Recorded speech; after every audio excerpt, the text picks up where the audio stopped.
I baked 14 loaves of sourdough bread today, and based on my messages on how am I baking sourdough without one, it's time to talk about Dutch ovens again. But first, somehow recently the term sourdough has come to be synonymous with a crusty artisan loaf, while truthfully, it's any bread that's naturally leavened. But let's talk about that crusty bread.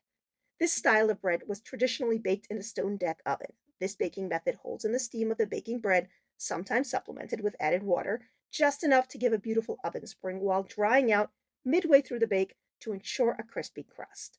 When I started baking sourdough bread back in 2004, the bread books had a number of ideas to help home bakers duplicate the perfect environment of a stone deck oven, usually involving baking stones and steam trays and spraying water.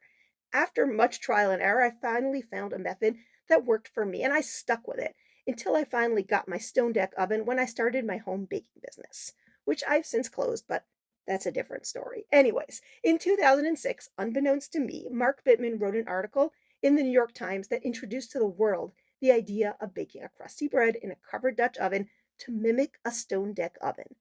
It was a lot easier than the way home bakers had been attempting, and it caught on. It actually caught on so well that eventually it became thought of as the only way to achieve that style of bread. And while it's a great tool for home bakers who don't have a stone deck bread oven, it's definitely not the only way to do so.